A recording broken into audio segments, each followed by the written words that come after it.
So we'll come back. The last topic we are discussing about the stress strain relation or a diagram for a ductility material, or that is what we call as an we will going to select the mild steel or a low carbon. So these are the standard tensile test specimens.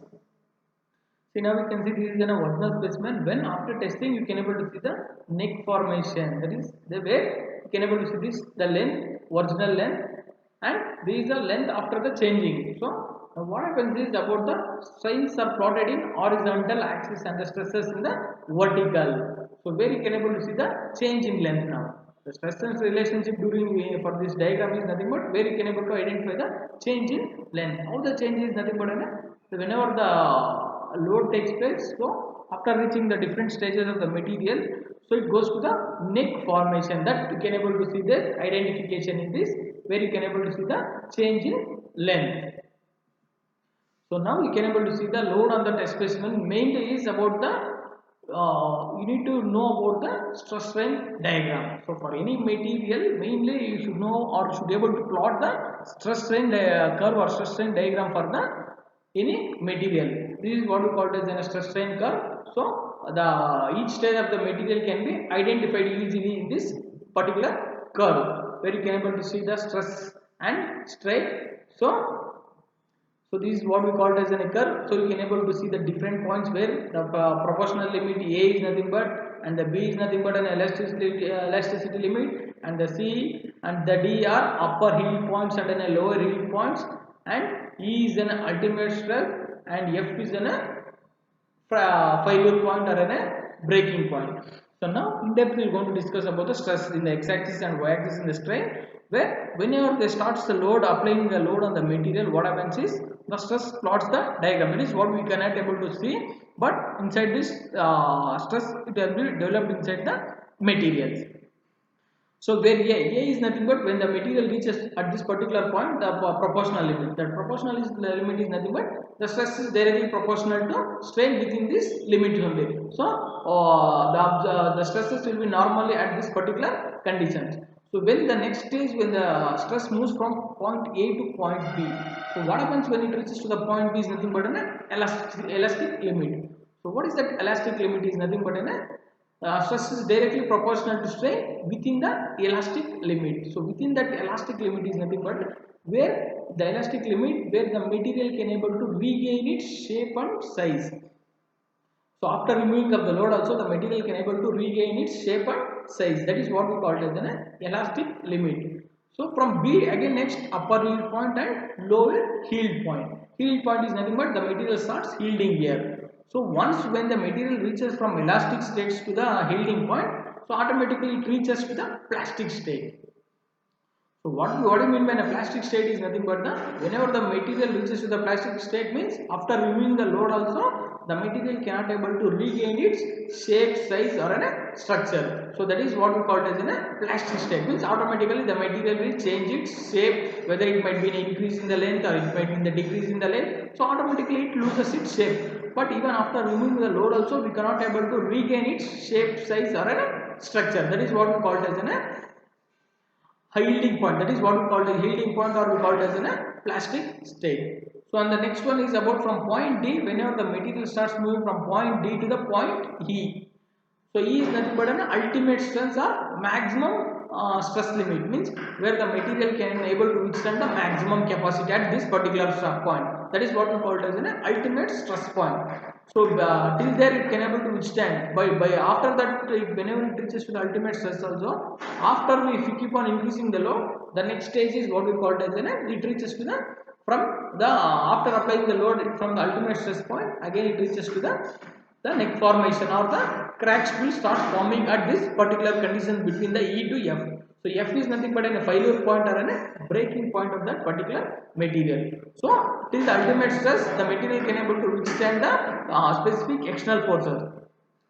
Behind that ultimate stress also, when we keep on applying the load, what happens is nothing but about the material starts neck formation or a crack will form. So automatically after certain load, the material will get start failure at this particular stage. So this is what we called as a stress strain diagram, where proportional limiting, limit, and the elastic limit is nothing but where the material can able to regain its shape and size or structure after the removal of the load also. And the next one is about the yield points, where the material cannot able to regain its shape and size, but still it can able to perform. And the next one is about the ultimate stress, where the material can able to withstand the maximum stress. Behind that, the failure will occur. So these about the stress strain curve for all the materials can able to be identified by using this stress strain curve. So that is what the proportional limit from 0 O to A, where the curve is straight and linear. And as I told, the elastic limit, the point is where it can able to regain its shape and size. And the yielding is where once it reaches to the plastic state, it cannot able to regain its shape and size structure. And the next one is about the upper yield point, and as I told, the lower yield point, where the material it goes to the plastic deformation states. And finally is nothing but an ultimate stress. So where the maximum stress can able to withstand of that particular any material. And finally next one is about the breaking stress, where the neck formation or by continuous deformation along with the cracks it forms. So the failure of the material will takes place at this particular stage. So these is about the how the material will move from one stage to the other stage, where the till the failure or the breakage of the particular material that can be identified by using the stress strain curve or stress strain diagram for a different specimens. So next we are going to discuss about what do you mean by a true stress strain and engineering stress strain. So the engineering stress is applied load divided by original cross-sectional area of the material. That is what we call it as a nominal stress. When you come for a true stress is applied load divided by actual cross-sectional area, where the change of area with respect to time of the specimen at that particular load. And the engineering strain is nothing but a change in length to its original length in a tensile stress. Tensile test, whenever you are going to take in a tensile stress, so whenever you are going to change from the original length to the nominal strength, that is what we call it as a change in length by original length. That is what we call it as an engineering strain. So that is considered by the tensile test. So next we are going to see about the elongation of tapering bars of a circular cross section. So where you can able to see the diagram of this by considering a circular bar uniformly tapered from diameter d1 at one end and gradually increasing to the diameter, where you can able to see the diameter is at d1 and it is gradually increasing the diameter at the other end, and where the total L is nothing but an total length, and where the x is nothing but the change in diameter. That is what we call it as an dx, where now the load has been applied from one point to the other point. So since the diameter of the bar is continuously changing, the elongation is first computed over an eliminatory length and then integrated over the entire length. So now I am going to consider only the diameter d, and the length is nothing but dx. The dx is nothing but the distance from x, where you can able to see the distance from this particular x, what we call it as, that is the distance what I am going to take is nothing but a dx. So by using the principle of similar triangulars, following equation for d can be obtained is, so now by using the d is nothing but d1 will plus d2 minus d1 by L. So the d1 is smaller diameter and the d2 is nothing but a larger diameter, where the L is the length and the difference between that x is nothing but the distance at from dx.